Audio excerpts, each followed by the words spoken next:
aula sobre manifestação. Vai ser ministrada lá sobre manifestações neurológicas do lúpus eritematoso sistêmico. A gente sabe é uma doença bem extensa, né, que pode pegar vários locais, e hoje a gente vai focar na parte neurológica. E o doutor Orlando, que vai fazer a apresentação, é graduado em Medicina pela Universidade Federal do Paraná, residência médica em Neurologia, mestrado, doutorado e livre docência pela Unifesp. É professor coordenador da residência de Neurologia, chefe do Centro de Neurologia Geral e Ataxias, e professor orientador do programa de pós-graduação em Neurologia e Neurociência da Unifesp.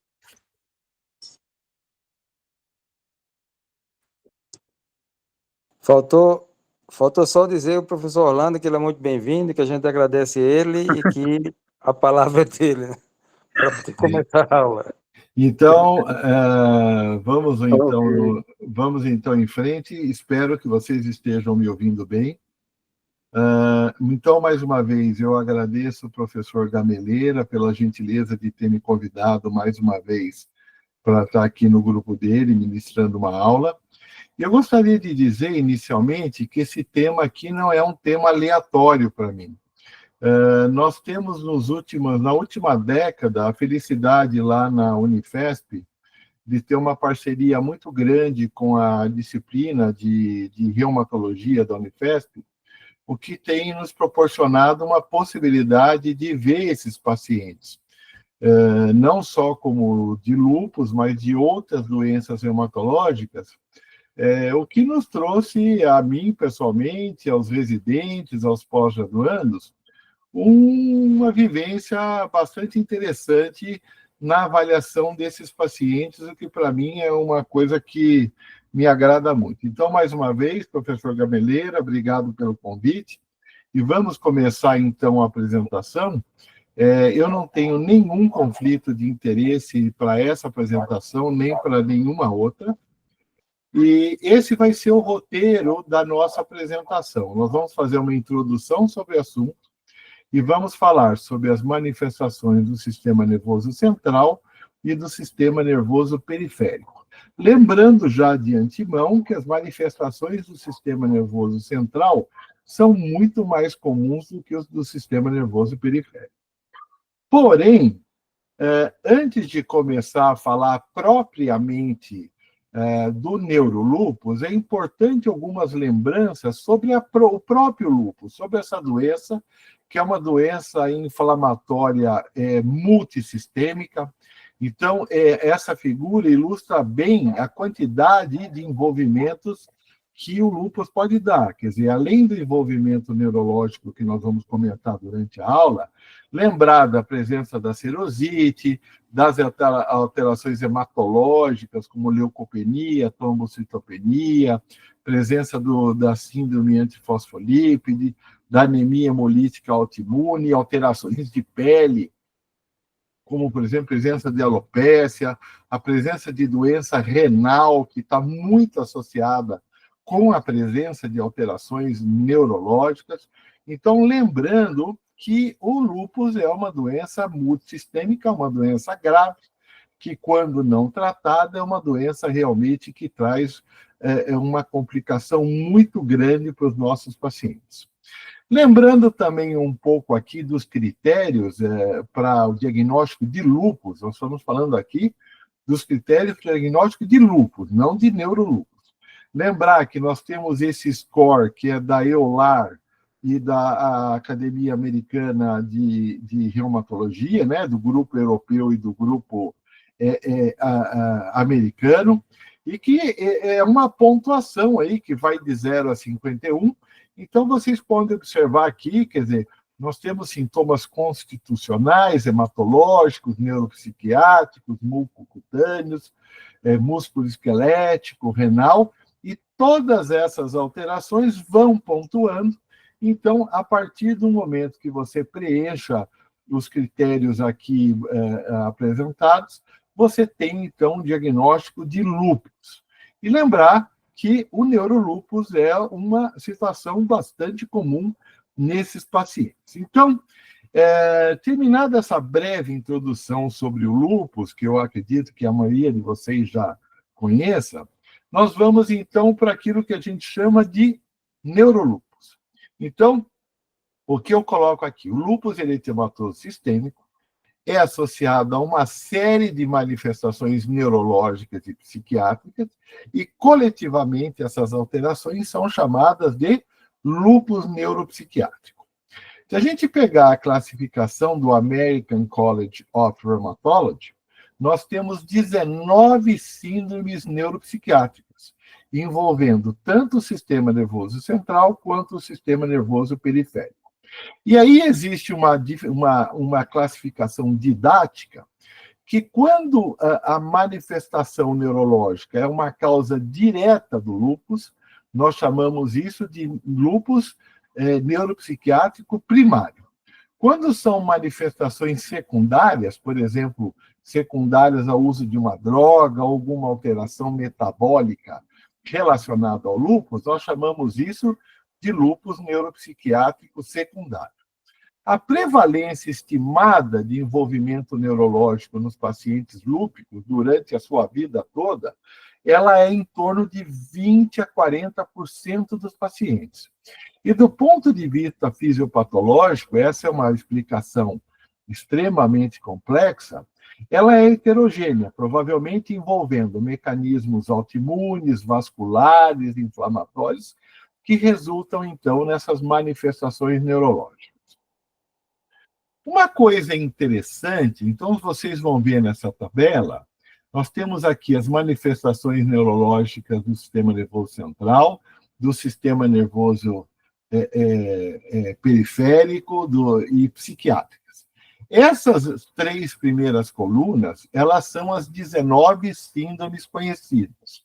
Porém, existe uma crítica a essa questão das 19 síndromes neuropsiquiátricas, porque nós temos várias manifestações neurológicas que não estão incluídas nessas 19 síndromes. Então, eu coloco aqui, por exemplo, ataxia cerebelar, trombose venosa cerebral, hipertensão intracraniana, neurite óptica, a síndrome da encefalopatia posterior reversível, a leucoencefalopatia multifocal progressiva. Então, são situações não raramente vistas no paciente lúpico, mas que não estão incluídas nessas clássicas 19 neurosíndromes do lúpus.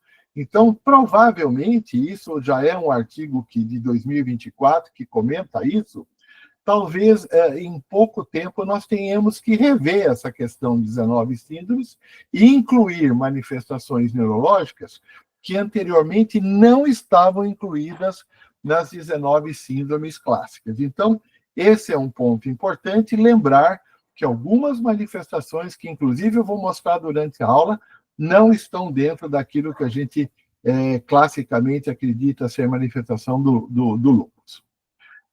Um ou outro dado importante, e isso eu sempre bato na tecla com meus fellows e meus residentes, é que o clínico, o neurologista, ele deve ter cuidado ao relacionar a manifestação neurológica ao lúpus.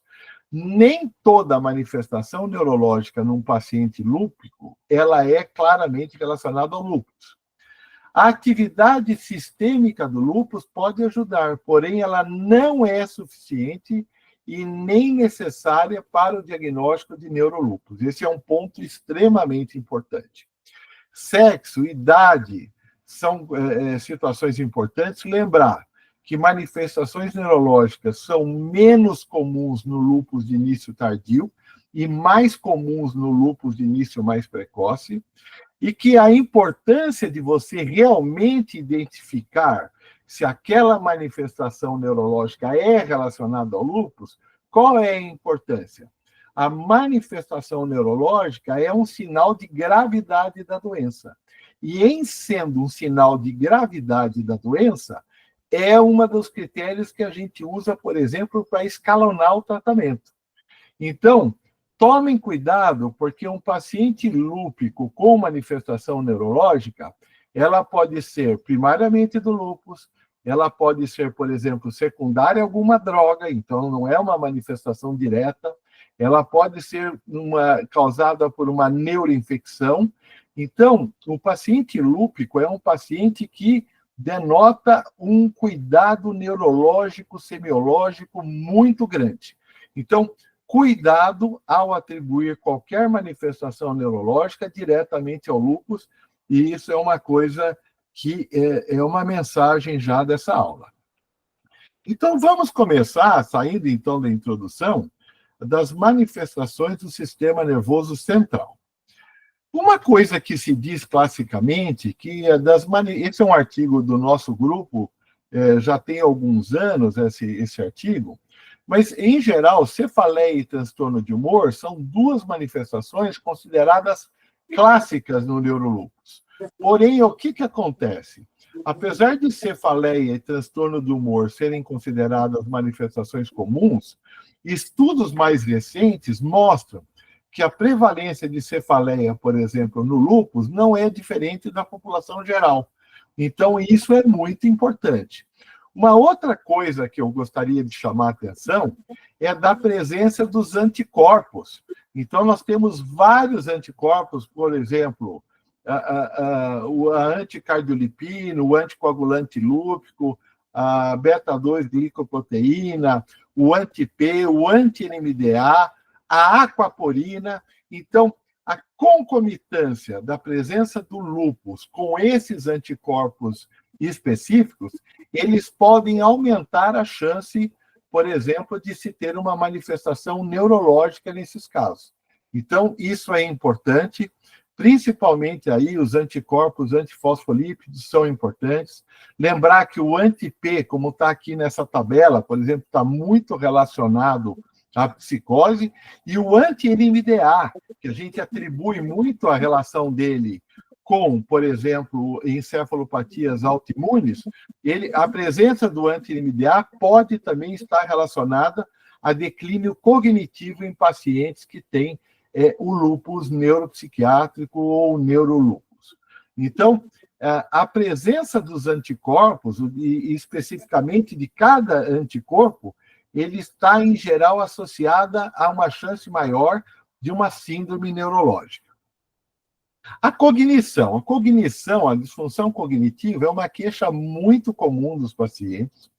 Essa manifestação cognitiva ela é muito variável, ela vai desde quadros leves, que hoje a gente conhece como brain fog, até quadros que interferem realmente nas atividades do dia a dia do paciente.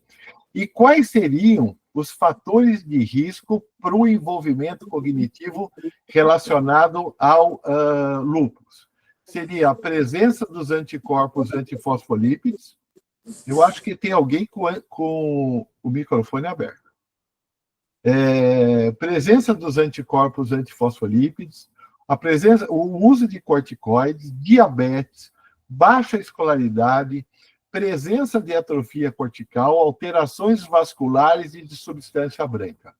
Vejam aqui essa ressonância que eu coloquei aqui à direita, é de um paciente do nosso ambulatório, uma paciente lúpica com 33 anos de idade.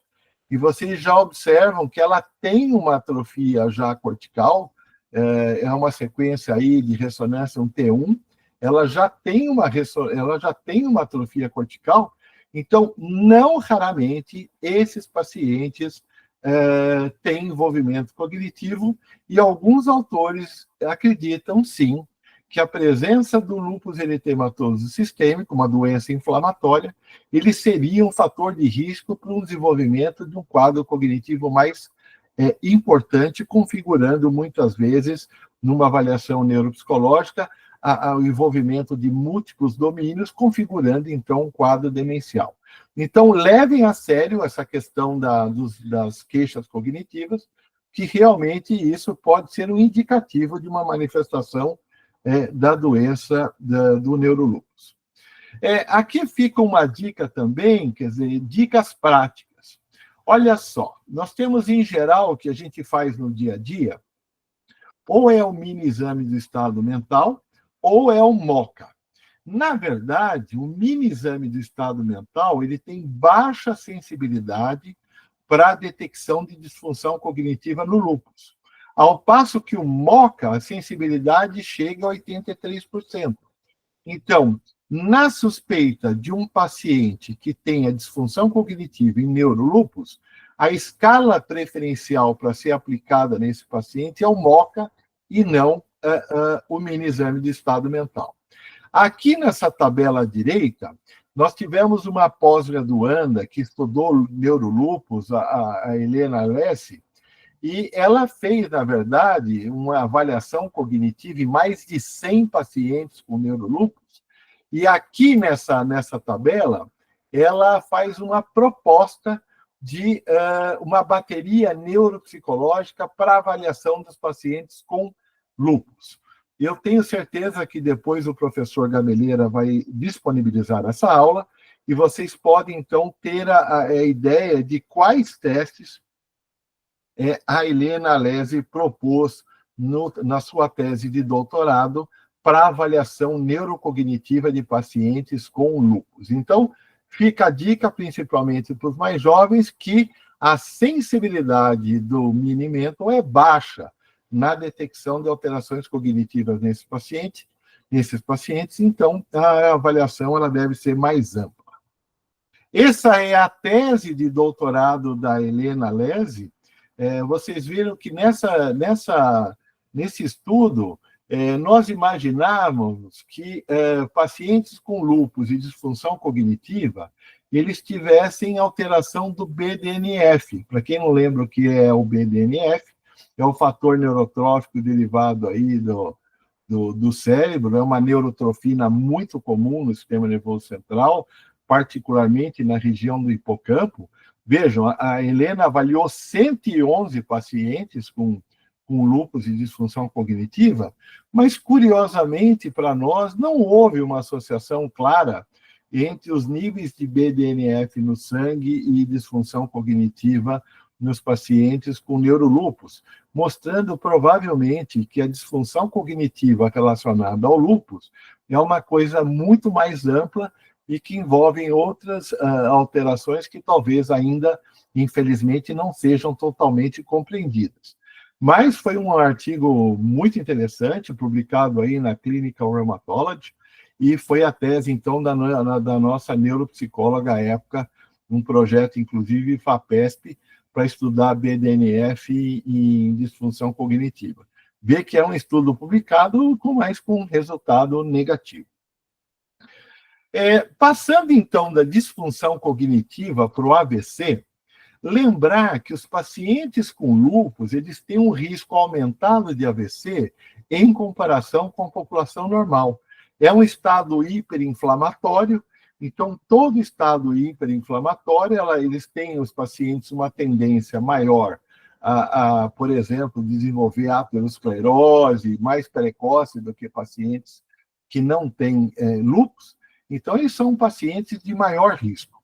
A frequência de acidente vascular cerebral em pacientes lúpicos vai em torno de 5% a 18%. Os quadros isquêmicos são mais comuns do que os quadros hemorrágicos. E quais seriam os fatores de risco para o acidente vascular cerebral associado ao lúpus? A atividade da doença, quer dizer, se o paciente está em atividade do lúpus, sistemicamente ele tem mais chance, presença dos anticorpos antifosfolípidos, história prévia de outras manifestações neuropsiquiátricas e descendência africana. Lembrar, do ponto de vista prático, é a dica da aula, 65% dos pacientes com lúpus e AVC tem associação com os anticorpos antifosfolípidos. Então, é obrigatória a pesquisa desses anticorpos em pacientes lúpicos com manifestação vascular. E os mecanismos, em geral, são uma própria trombose in situ, e o cardioembolismo também é um fator de risco aí para os pacientes lúpicos, principalmente pela presença da endocardite não bacteriana, que não é incomum em pacientes lúpicos. Mas lembrar que qualquer paciente que tenha lúpus e tenha AVC, ele deve seguir aquela rotina que os senhores bem sabem de investigação dos quadros vasculares habituais. Uma outra dica, que talvez não seja de conhecimento de todos, vasculite do sistema nervoso em lúpus é raro.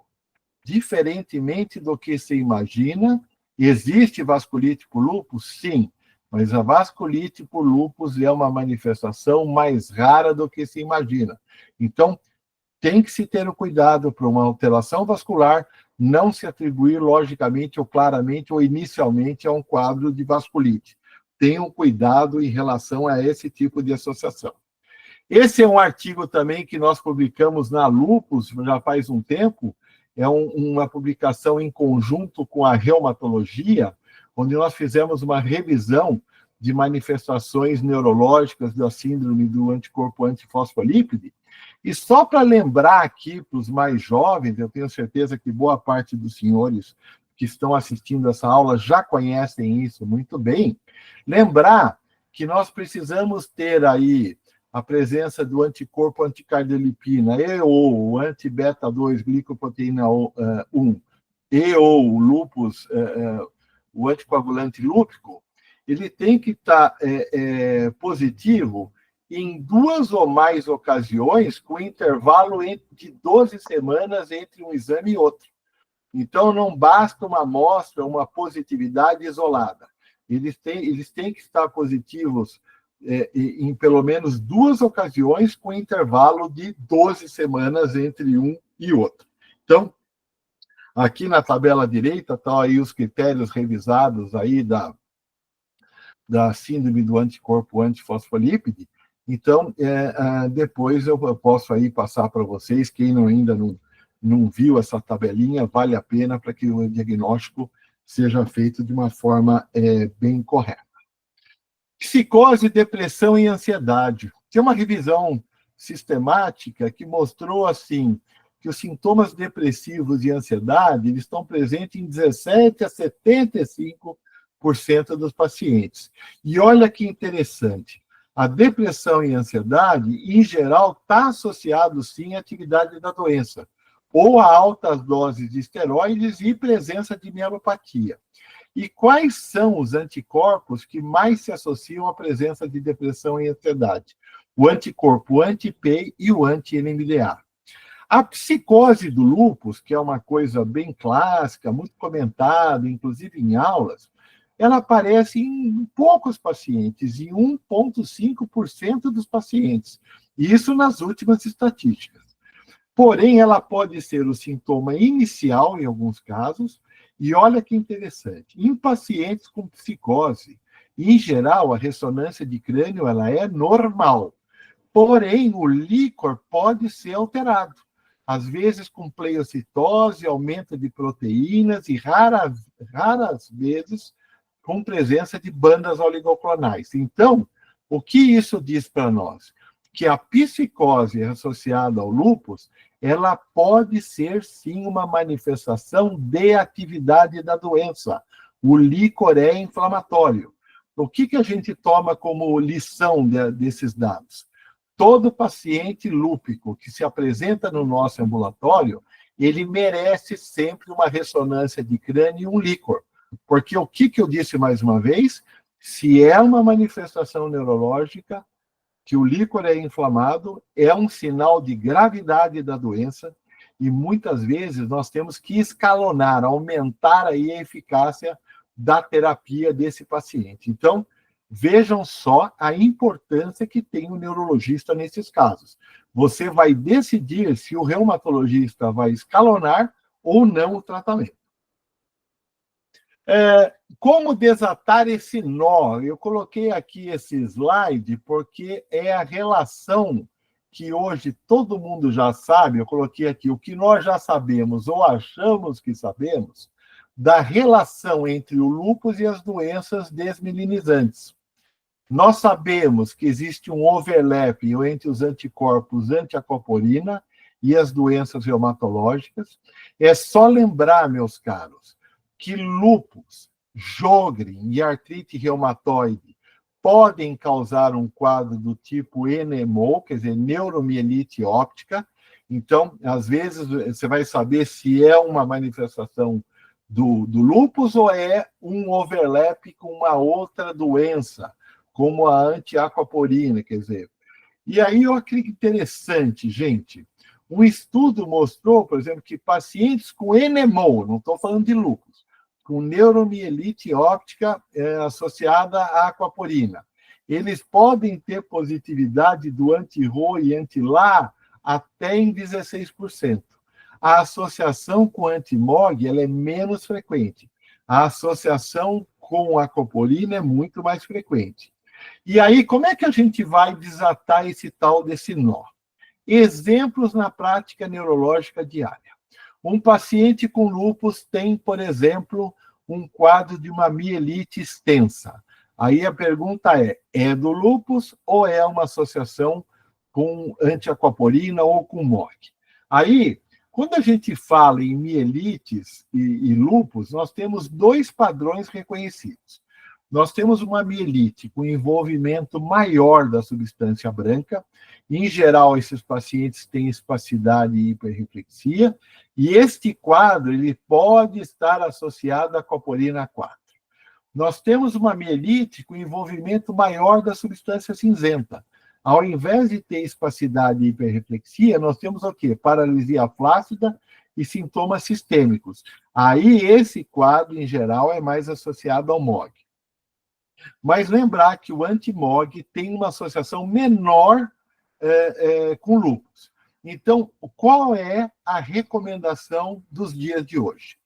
Principalmente, se você tem um paciente com lúpus, com síndrome de Sjögren ou artrite reumatoide, e ele tem uma mielite longitudinalmente extensa, se for possível, a solicitação de aquaporina 4 e MOG sempre. Por quê?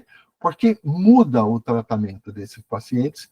Então, é importante que a gente tenha isso em mente e lembrar dessa associação. Esse é um quadro de uma paciente lá do nosso ambulatório.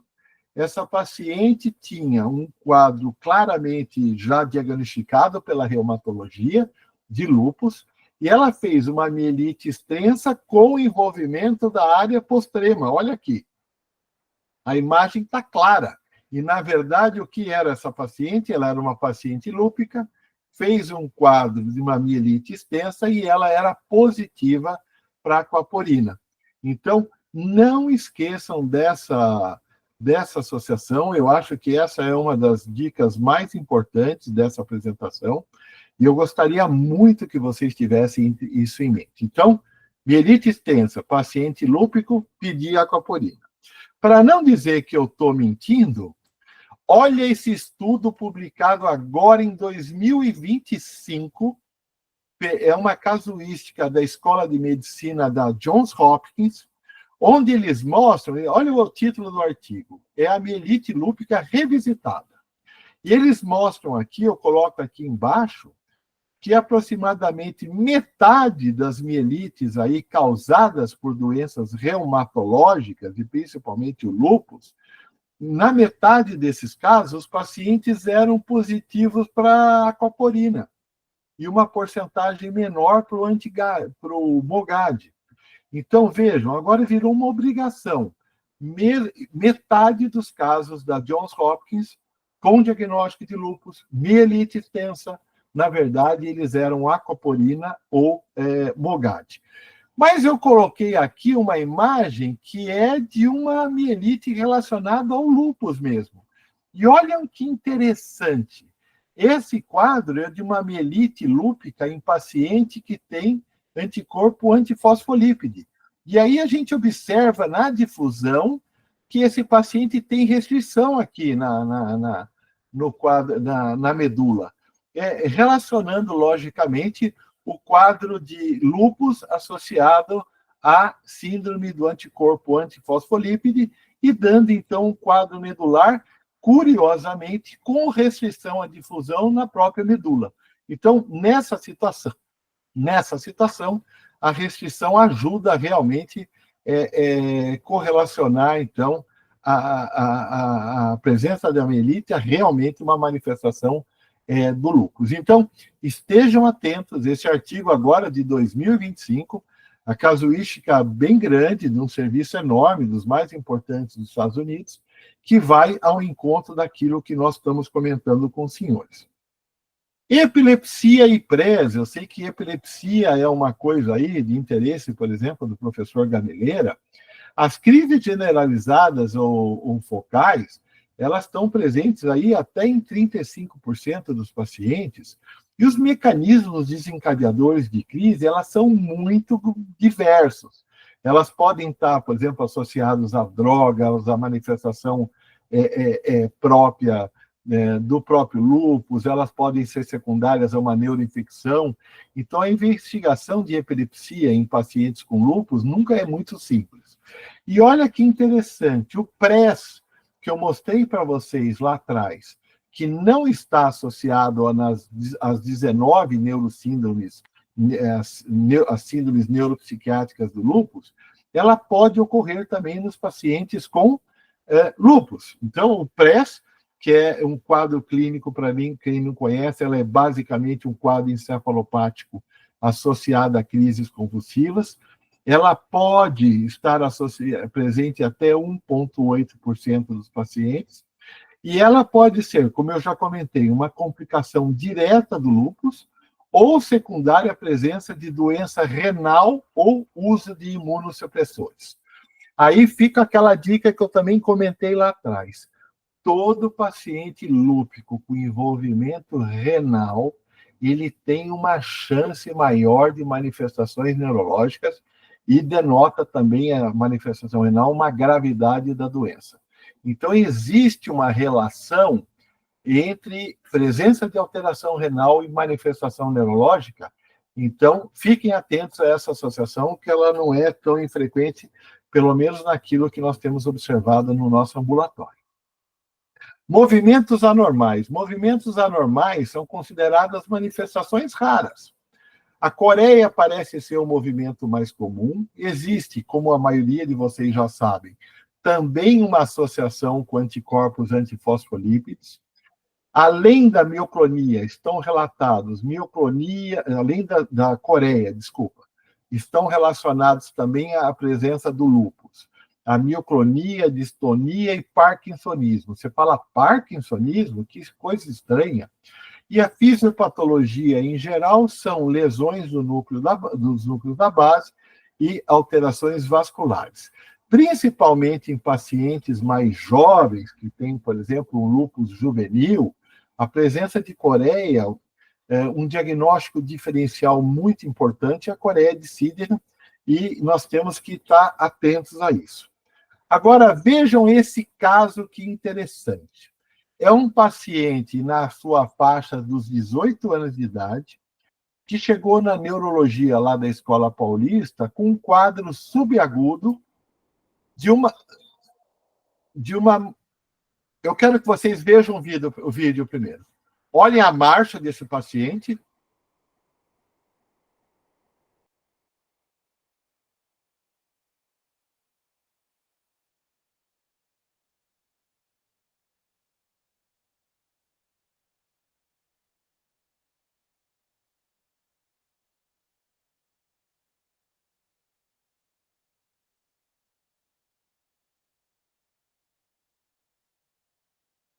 Então, vocês vejam nesse vídeo que é um menino jovem, um quadro subagudo de parkinsonismo.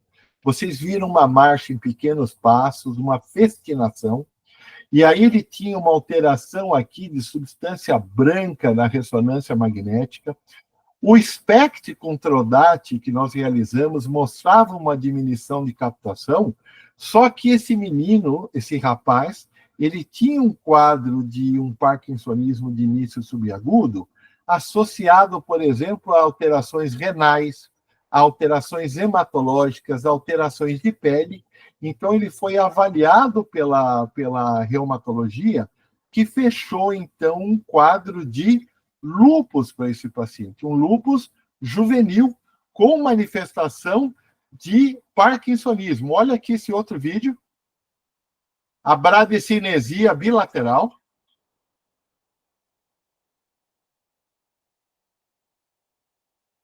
E aí eu quero mostrar para vocês esse mesmo rapaz depois do tratamento do lúpus, ele é outra pessoa.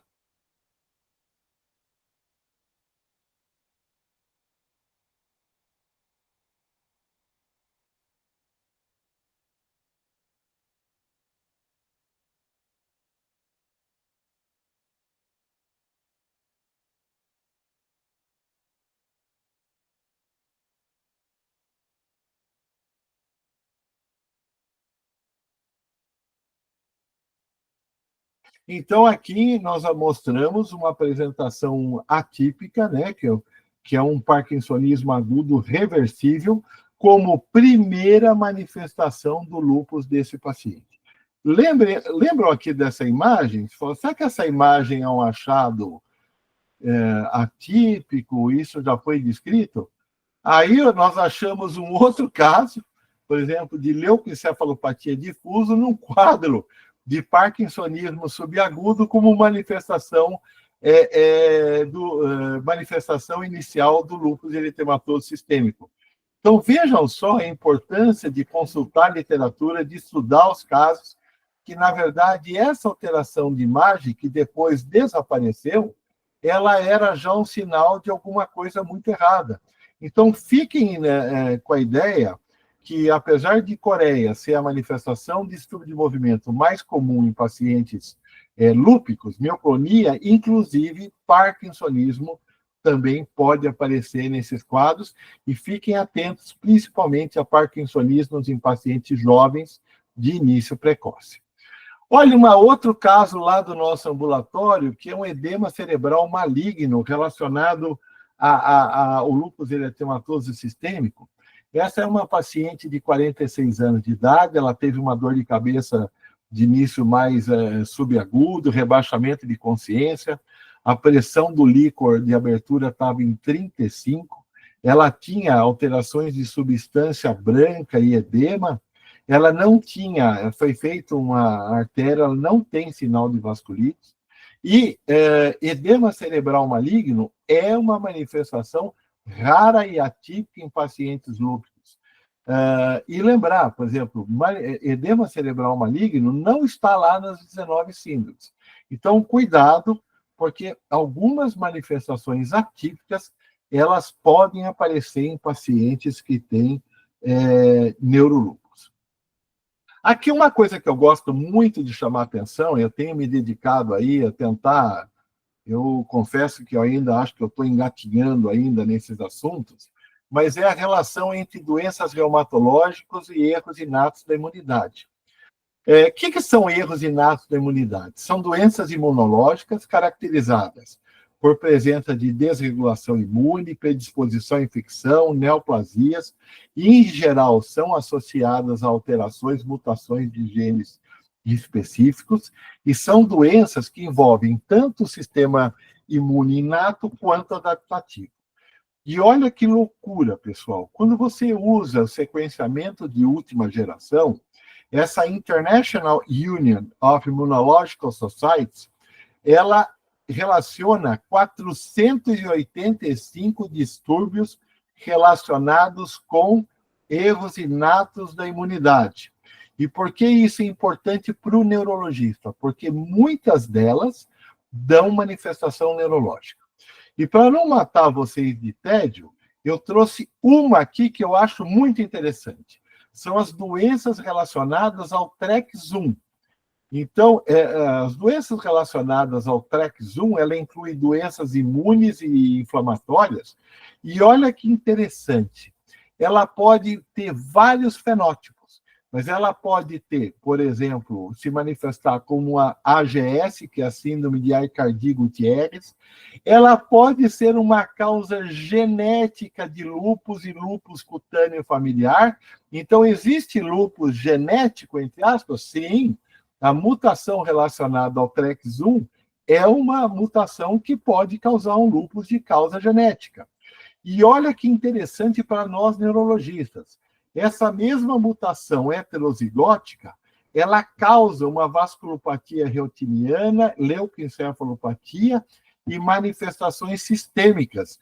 É a famosa leucoencefalopatia relacionada ao TREX1. Então, por vezes, você vê uma imagem dessa aqui, você pode até confundir com um quadro desmineralizante. Então, vejam, essas doenças genéticas que causam alterações da imunidade, elas podem misturar vários sintomas, sintomas reumatológicos, sintomas neurológicos, e, infelizmente, eu digo, ou felizmente, nós vamos ter que começar a nos habituar a ver essas doenças, e principalmente com a questão da neurogenética, eu tenho a impressão que vocês vão bater de frente, de repente, com algumas dessas mutações, e aquele paciente, ele tem uma manifestação reumatológica, uma manifestação neurológica, e você tem que começar, então, a aprender com essas doenças. Então, agora, eu já estou um pouquinho aqui, já estamos há quase 40 minutos conversando, agora vem a parte menos extensa da apresentação, que é o envolvimento do sistema nervoso periférico no lúpus. Nós temos vários artigos interessantes de manifestações dos nervos periféricos, do sistema nervoso periférico nas doenças reumatológicas. Lembrar que o envolvimento do sistema nervoso periférico ele é no lúpus em torno de 6 a 14% dos pacientes, mas olha que interessante. Em 40% dos casos, o envolvimento do sistema nervoso periférico não é diretamente atribuído ao lúpus. Opa, o que isso quer dizer? Quantos pacientes lúpicos que, por exemplo, usam corticoide e desenvolvem uma intolerância à glicose ou são diabéticos? Quantas das drogas utilizadas para o tratamento do lúpus não podem causar neuropatia periférica? Então, vocês vejam que é uma estatística grande. 40% dos casos, talvez o paciente tenha a neuropatia periférica, mas ela não seja diretamente atribuída ao lúpus. Quais são as manifestações de nervo periférico mais comum?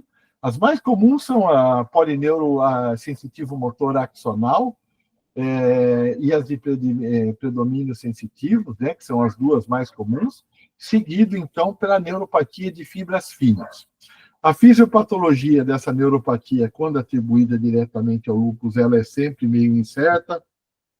Estão aí associados anticorpos, células citotóxicas, citocinas, quer dizer, é um quadro que a etiologia clara, quando é diretamente relacionada ao lúpus, ela ainda é um pouco incerta. E quais são as neuropatias mais comumente relacionadas ao lúpus? Pode acontecer a neuropatia autonômica, lembrar que ela é rara no lúpus, mais comum na doença de Sjögren. Polineuropatia inflamatória desminimizante aguda, ou conhecida aí mais comumente como síndrome de Guillain-Barré.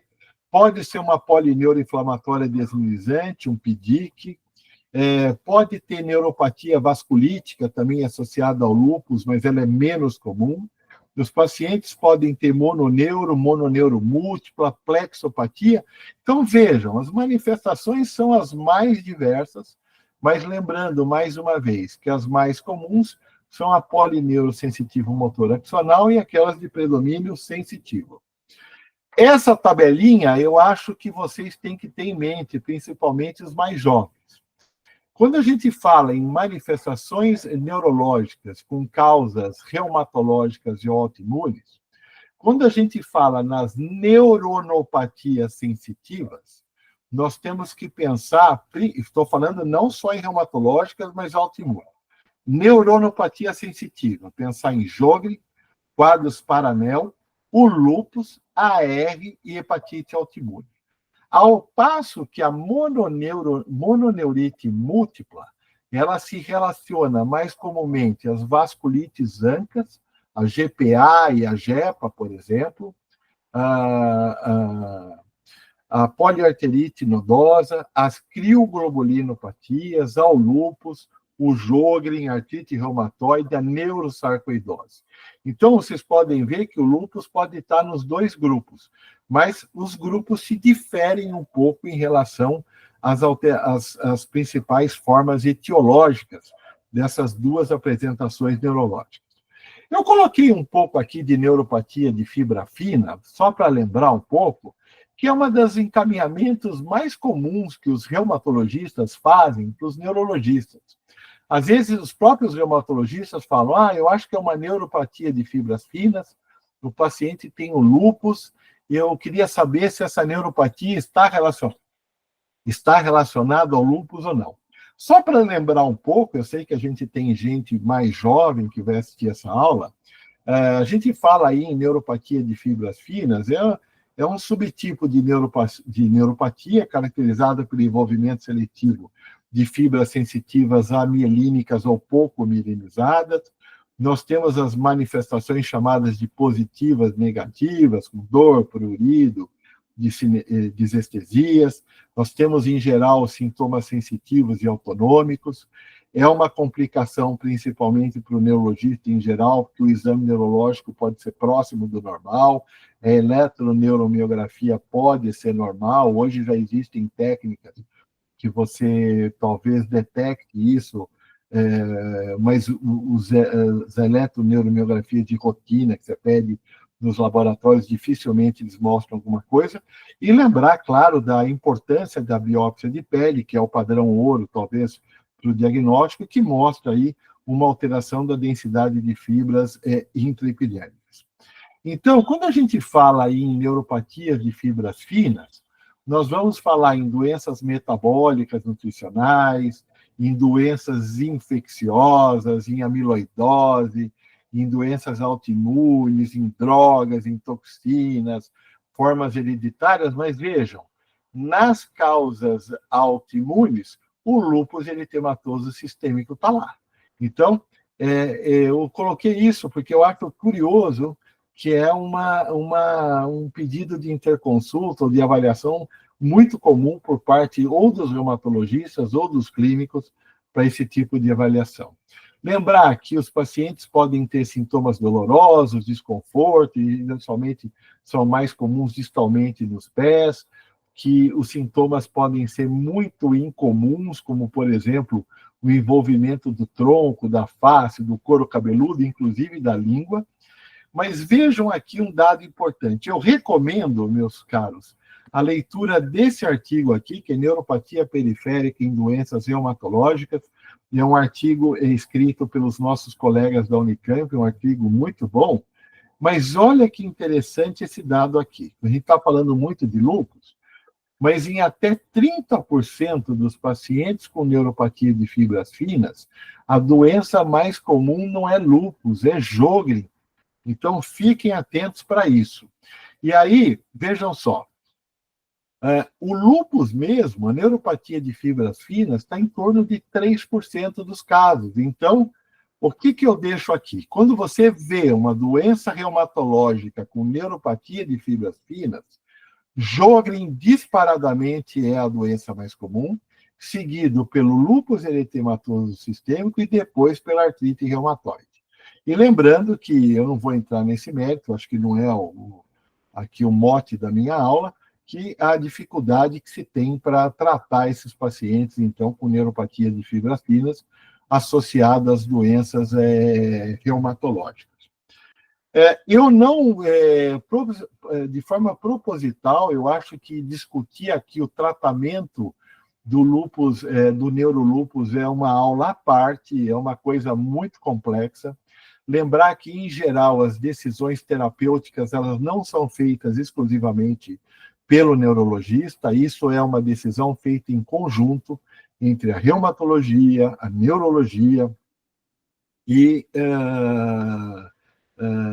tudo depende, na verdade, da manifestação clínica, da gravidade, das doenças associadas, por exemplo, como eu já repeti e repito mais uma vez, se, por exemplo, você tem uma manifestação neurológica associada a uma doença renal, mas, de forma geral, vocês já sabem, a gente usa os glicocorticoides, a ciclofosfamida, a azatioprina, micofenolato, em formas um pouco mais graves, com manifestações mais importantes, o rituximab é uma possibilidade. Lembrar hoje do belimumab, anifrolumab, quer dizer, são drogas que estão à disposição e que, na verdade, a gente deve sempre discutir com os reumatologistas a respeito da melhor terapia e da importância, meus caros, do neurologista, mais uma vez. Ver pacientes que têm neurolúpus nem sempre é fácil. Então, aqui, concluindo, lembrando, sintomas neurológicos com envolvimento do sistema nervoso central e periférico não são incomuns em pacientes com lúpus e podem ocorrer em qualquer fase da doença.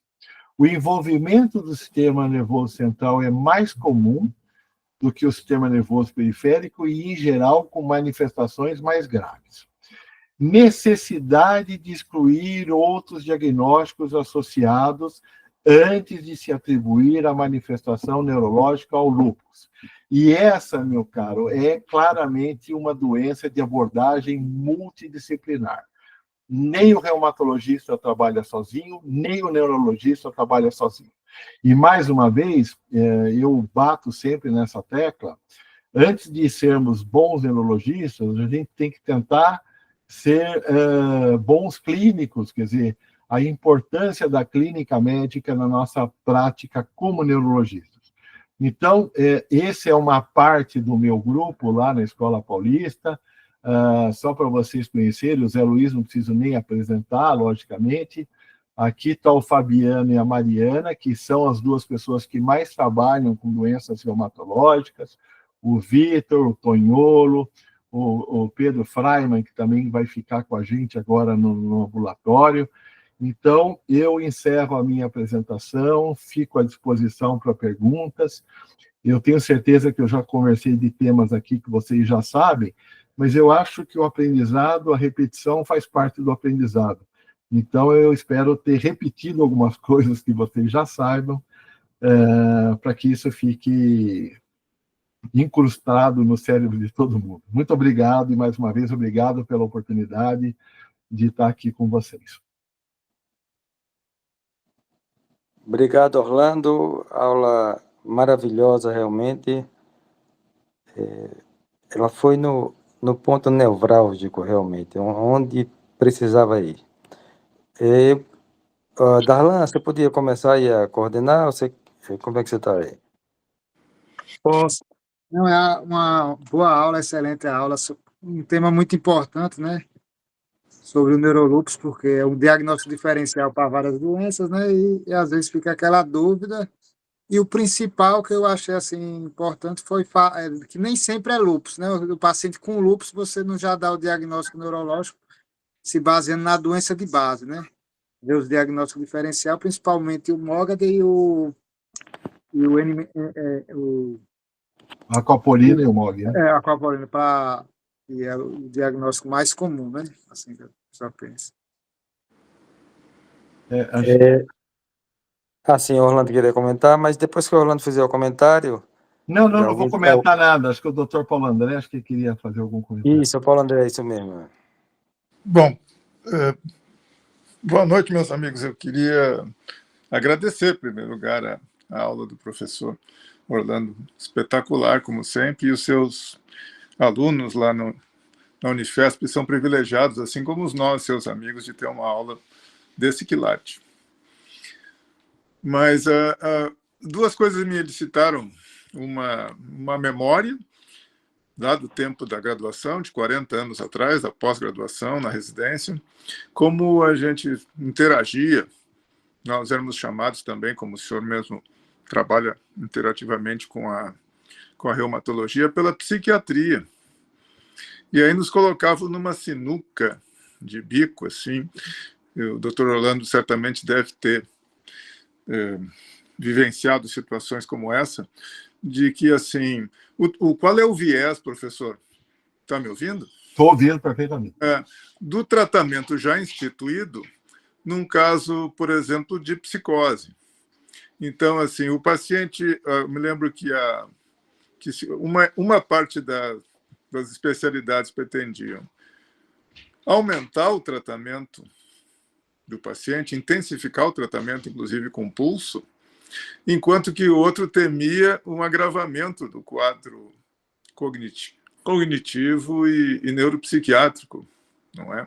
Então, e que o senhor comentasse como o tratamento instituído pode enviesar e quais anticorpos, por exemplo, a aquaporina e tudo, ele pode falsamente negativar. Veja, essa é uma das perguntas mais difíceis que pode ser feita nessa situação. Então, a presença de psicose num paciente com lúpus, eu diria para você que ela, primeiro, ela pode ser a manifestação inicial, ela pode aparecer durante a doença e pode aparecer, inclusive, a despeito do tratamento. Por exemplo, pacientes que estão usando corticoterapia durante muito tempo, a gente sabe que eles têm uma predisposição. Então, essa é uma discussão que a gente tem no ambulatório, por isso que eu falo que isso aqui é muito complexo. Porque muitas vezes, doutor Condé, a gente fica com dúvida se é uma manifestação do lúpus ou não. E aí eu coloquei, inclusive, no meu slide, que a gente vai procurar, por exemplo, se o paciente está em doença ativa, se tem algum marcador, por exemplo, um marcador de atividade da doença, por exemplo, consumo de complemento, se tem o líquor, que eu falei, muitas vezes a ressonância é normal, mas o líquor desse paciente é inflamatório, quer dizer, então ele tem lá uma proteína aumentada, ele tem uma pleiocitose. Então, essa é uma pergunta sempre muito complexa e que muitas vezes não tem resposta. Se é um paciente, por exemplo, que não tem histórico de doença psiquiátrica ou de psicose, e que ele desenvolve uma psicose muito grave, em geral, a tendência é atribuir a manifestação neurológica, né? Então, o senhor sabe bem também que existem alguns anticorpos relacionados à chance maior de psicose. Aí entram, por exemplo, os anticorpos os antifosfolípides, entra o anti-P, o próprio anti-NMDA, agora está um pouco aí na moda essa associação aí do anti-NMDA, algumas subunidades do anti-NMDA associados à psicose. E se o professor Gameleira me permite, está aqui comigo, está aqui na aula a Mariana, que trabalha comigo, que eu diria aí que é a maior neuroreumatologista aí do momento. Você quer Claro. Você quer fazer algum comentário, Mariana? Por favor. Boa noite. Vocês conseguem me ouvir? Está um pouco ruim. Sim. Mas... É que eu não tenho em casa, peraí, que eu tenho... Melhorou? Dá para ouvir. Dá para ouvir. Dá para ouvir? Essa pergunta do senhor, professor, é uma pergunta que, de fato, a gente vê muito na interconsulta. Às vezes, a dose do corticoide, a questão principalmente de atividade, a gente fala em nefrite lúpica. Né? Se o paciente tem nefrite lúpica e faz um quadro de psicose, é mais provável que seja atividade de doença pelo corticoide em si. Aí seria realmente a indicação de escalonar o tratamento. Então, a gente tem... Está cortando, viu, Mariana? Seja verossímil para fazer. Então, realmente, é uma pergunta bem difícil de responder. Eu diria que é caso. Obrigado, Mariana. Infelizmente, está cortando um pouquinho. Eu não sei se eu respondi, doutor Paulo, mas... Sim, perfeito, doutor.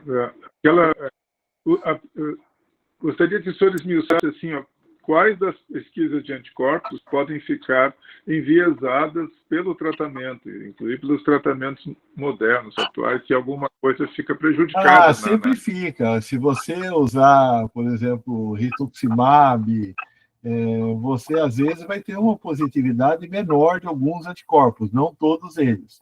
Então, por exemplo, se o paciente está anticoagulado, não são todos os anticorpos lá de anticardiolipina, beta-2, que vão vir positivos. Talvez o que sempre positive e nunca altera é o antilúpico.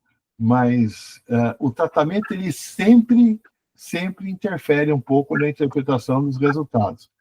E uma coisa que a gente tem visto também, infelizmente, é a questão de o lugar que você pede os exames dos anticorpos, a metodologia usada. Hoje em dia, nós somos um pouco... Travou. com essa questão dos anticorpos. Mas a negatividade de anticorpos, doutor Paulo, ela pode sempre acontecer. Por exemplo, se já está a positividade, por exemplo, de uma antiacopolina, de um antimog, num paciente que já vem usando ou já fez pulsoterapia, a gente sabe que, por vezes, você tem que repetir depois esses anticorpos, né? Acho que tem um outro colega aqui. Muito obrigado. Levantou a mão. Obrigado a você. Tem outro colega que levantou a mão. Bom, eu queria fazer, Orlando, uma consideração. A gente, quando tem, por exemplo, o diabetes, não é infrequente que o doente descubra que é diabético a partir de uma manifestação neurológica, por exemplo, paralisia facial periférica.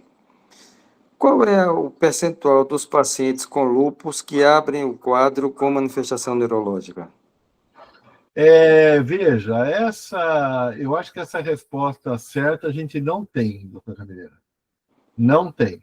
Se a gente pegar estritamente as 19 manifestações lá neurológicas do lúpus, apesar de ter muito, na minha opinião, as manifestações serem muito maiores, a estatística aí é em torno de 20%, 40% dos pacientes que vão ter manifestação neurológica. Mas, por exemplo, existem raros estudos anatomopatológicos que, se você fizer anatopatologia, quase todo mundo tem alguma coisa, mas não teve manifestação neurológica. Essa é uma pergunta difícil, porque, em geral, dificilmente o neurologista vê esse caso como primeira manifestação, como o primeiro cidadão a ver o caso. Então, de repente, como o professor Paulo André falou, você tem uma psicose, você não tem uma causa clara, você vai investigar, de repente, é um lúpus. Aquele caso que eu botei daquele parkinsonismo do menino, que ele chegou para... Ninguém sabia que ele era lúpico e depois a gente descobriu que ele era lúpico. Agora, o que a gente observa é que a quantidade de manifestação neurológica é muito maior do que se imagina. Por exemplo, eu vou pegar um exemplo aqui rápido. Manifestação cognitiva em doenças reumatológicas, e isso vale para quase todas as manifestações neurológicas. Se o senhor aplicar aquela bateria de testes neurocognitivos que a nossa ex-pós-graduanda lá sugeriu para lúpus, o senhor vai pegar uma quantidade enorme de pacientes que, às vezes, não tem queixa cognitiva, mas você vê que ele tem deficiência cognitiva, algum déficit cognitivo que provavelmente está relacionado à doença. Então, nós tínhamos uma ideia, e eu fui aprendendo isso com o tempo, de atribuir, por exemplo, sempre que um paciente desses com doença crônica tinha uma manifestação cognitiva, chegava dizendo, eu não consigo mais me concentrar bem, minha cabeça não é mais a mesma, nós tínhamos a tendência a não valorizar muito isso, o que, na verdade, é um erro que a gente cometeu durante esses anos todos. Porque, à medida que você vai avaliando esses pacientes com mais cuidado, provavelmente a quantidade de manifestação neurológica é muito maior. Então, é uma pergunta difícil, doutora Mineira, mas a minha ideia é que os neurologistas têm um papel importante nesses casos. E que a gente tem que ver esses casos com mais cuidado. Esses sintomas hoje do brain fog, que está muito na moda por conta do Covid, muitos pacientes lúpicos têm uma manifestação parecida. E aí vem a pergunta do reumatologista para a gente. Isso é manifestação da doença? Se for manifestação da doença, e aí o que vai acontecer, doutor Paulo? A gente tem que pesar a mão no tratamento. Então, assim, além de ser difícil, a gente tem uma responsabilidade enorme nesses casos, né? Então, assim, é um desafio, sabe? Eu acho que ver esses casos, a gente volta muito a ser clínico, sabe? E fazer essas correlações é muito interessante. Para quem tiver interesse, todas as sextas-feiras, das 8 ao meio-dia, nós temos lá na Escola Paulista um ambulatório de neuroreumato. Então, a gente atende lúpus, BC, JOG, artrite reumatoide, doenças autoinflamatórias. E nós estamos bastante contentes, por exemplo, a Mariana, que comentou, ela está fazendo a tese dela em neuroreumato, a Helena já fez, o Fabiano está fazendo, a doutora Lívia, que todo mundo conhece aí pelas encefalites autoimunes, a tese dela foi em neuro-BC, quer dizer, é um pessoal de altíssimo nível aí, que vem vindo e são os especialistas aí em neuroreumatologia, né? Eu, por enquanto, me sinto mais um curioso do que qualquer outra coisa. Obrigado, Orlando. Tem mais 2 colegas que levantaram a mão, o Aleph e o outro colega que está com condomínio. Vocês querem fazer alguma consideração? Bom, eu tenho mais uma última consideração, Orlando. Como é que vocês têm visto, você tem visto muito ou pouco, encefalite fúngica como complicação do tratamento? Olha, doutor Gameleira, honestamente, nesses anos aqui, eu não me lembro se a Mariana ou o Fabiano tem, eu não me lembro de manifestação de doença fúngica. O que existe muito, que a gente vê muito com tratamento, é uma reativação de tuberculose. Então, em geral, acho que é uma outra dica que eu esqueci de falar, em geral, esses pacientes, por exemplo, que vão ser submetidos à imunossupressão, principalmente aí pacientes que vão tomar anti-CD20 e tal, a atualização, por exemplo,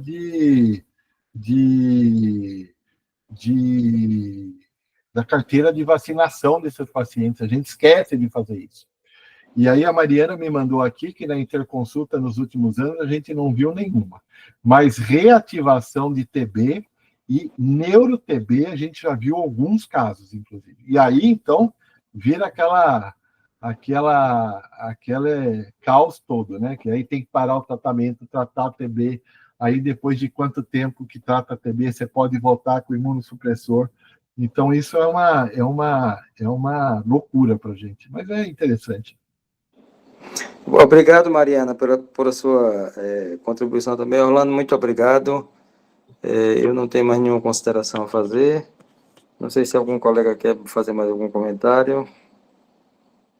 Doutor, queria fazer uma pergunta. Pois não? Boa noite, doutor Orlando. Primeiramente, boa noite. Parabéns, obrigado pela explanação do assunto. Eu queria comentar, assim, perguntar, né, porque quando o senhor começou falando das manifestações centrais, a gente lembra muito geralmente, vasculite, psicose, AVC, e o senhor a das primeiras que o senhor comentou foi a questão da cefaleia e as alterações de humor. Assim, que são 2 queixas muito comuns na população em geral, em especial em mulheres jovens, que é o perfil epidemiológico de pacientes com lúpus, né? E também comentou que essa questão que quando tem manifestação neurológica é um sinal de gravidade para a gente pensar em escalonar o tratamento, né? O reumatologista escalonar. Nesse caso, Sim. Um paciente lúpico com queixa de cefaleia, de distúrbio de humor, a gente vai se basear nesses outros parâmetros de atividade inflamatória, parâmetros marcadores séricos para poder realmente fazer uma correlação, ou como é que o senhor faz na prática, mais ou menos? Aleph, isso aí a pergunta que você está fazendo, mais uma vez, é uma pergunta difícil. Por quê? Porque cefaleia e alteração de humor, ela pode acontecer em vários pacientes que não claramente têm doença reumatológica. Eu mostrei lá, isso foi publicado agora no contínuo, no último contínuo, mostrando, por exemplo, que falar cefaleia associada ao lúpus. A prevalência de cefaleia no lúpus é praticamente igual à da população normal. Então, atribuir a cefaleia ao lúpus é uma coisa sempre muito difícil. Na verdade, nesses casos, Acho que travou, Orlando. Você tiver, por exemplo, um líquor inflamado, uma ressonância com alterações, mas é uma situação sempre difícil. Eu acho que nesses casos específicos, a gente vai sempre que ver a atividade sistêmica da doença. Então, se a atividade sistêmica da doença estiver presente, aí talvez você esteja autorizado a relacionar uma coisa com a outra. Mas é uma das perguntas mais difíceis. Por isso que eu acho que colocar, por exemplo, cefaleia é uma crítica minha. Cefaleia e alteração do humor como manifestação neuropsiquiátrica e deixar uma série de outras doenças comuns de fora, talvez essas 19 síndromes elas tenham que ser revistas, porque talvez nós estamos colocando coisas comuns na população geral e estamos deixando de fora manifestações que talvez fossem mais específicas. Então, a minha resposta é ver a atividade sistêmica da doença. Eu acho que não tem outra resposta para a sua pergunta. Acho que a Maju tem uma pergunta também. Boa noite, doutor Rando. Obrigada pela Boa aula. Obrigado.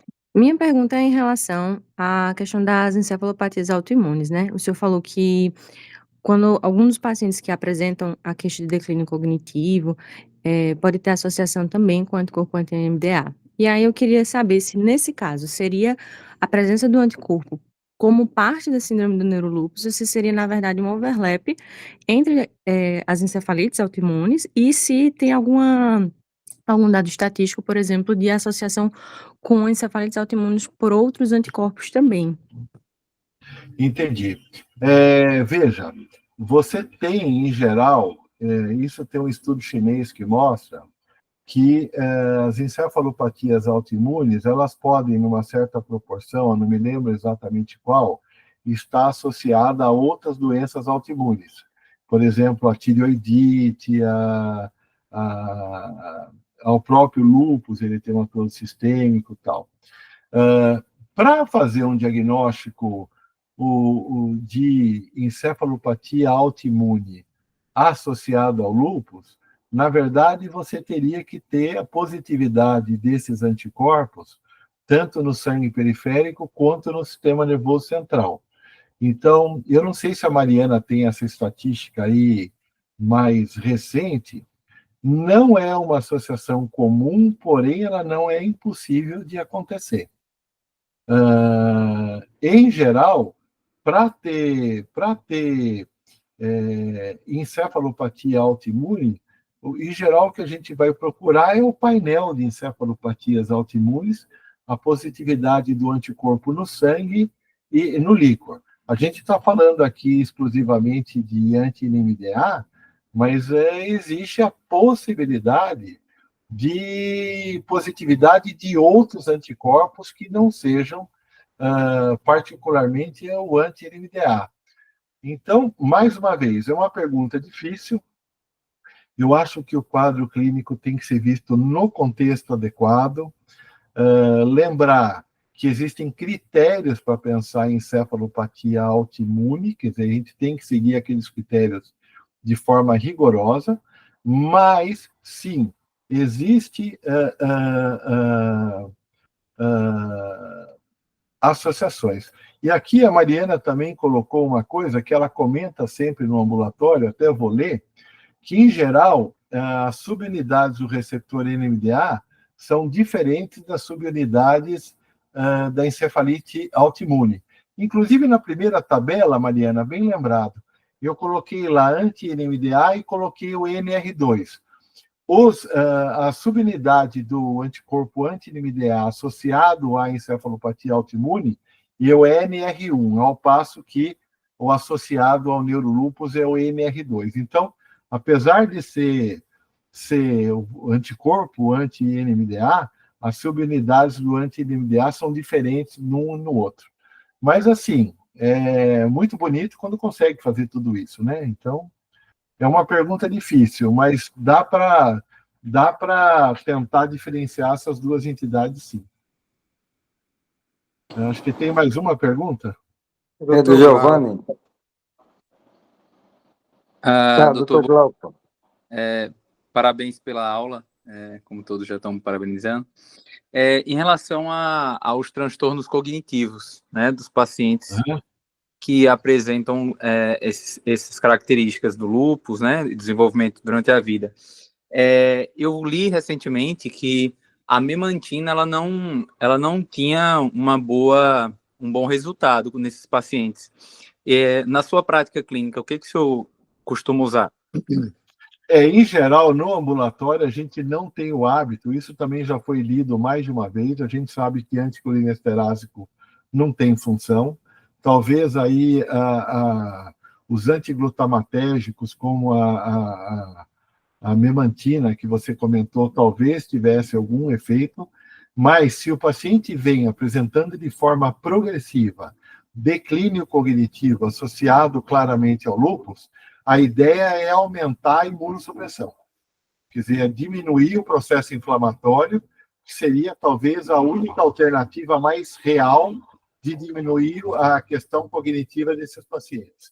Então, mas isso, eu reforço mais uma vez, isso foi visto em lúpus, foi visto, por exemplo, em neuro-BC, que muitas vezes a manifestação neurológica e a piora cognitiva progressiva, daí a importância, se o paciente tem alteração cognitiva, de você fazer uma avaliação bem feita, neuropsicológica, de tempo em tempo, e se ele apresentar um declínio não atribuível a outra alteração, que você talvez aí sim que eu chamo de escalonar o tratamento. Então, tem alguma coisa acontecendo. Então, mais uma vez, chamando a atenção para aquilo que a gente já falou. Se tem alteração cognitiva, e se ele se queixa, isso tem que ser levado a sério.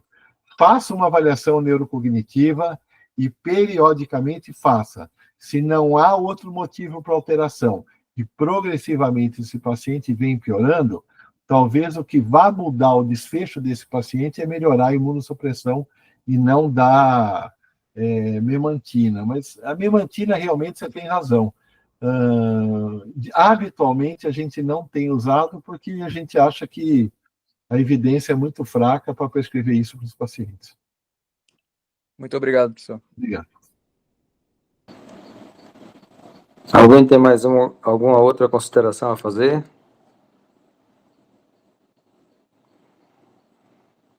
Bem, eu queria agradecer ao Darlan pela colaboração como moderador. Queria agradecer especialmente ao Orlando Bassottini, mais uma vez, falando de um assunto de importância indiscutível na neurologia, um assunto clássico, e trazendo para o nosso dia a dia. E o Orlando sabe que ele será requisitado em outras oportunidades, porque ele é uma das pessoas que mais contribui para a formação neurológica por esse Brasil afora. E o nosso grupo, a gente tem certeza que é um instrumento para isso. Então, Orlando, muito obrigado. Aula maravilhosa. Obrigado a todos pela participação, especialmente ao Darlan. E a doutora Mariana, que apesar de ser jovem, a gente vê pela foto e pela voz, é uma pessoa que tem uma bagagem realmente muito grande.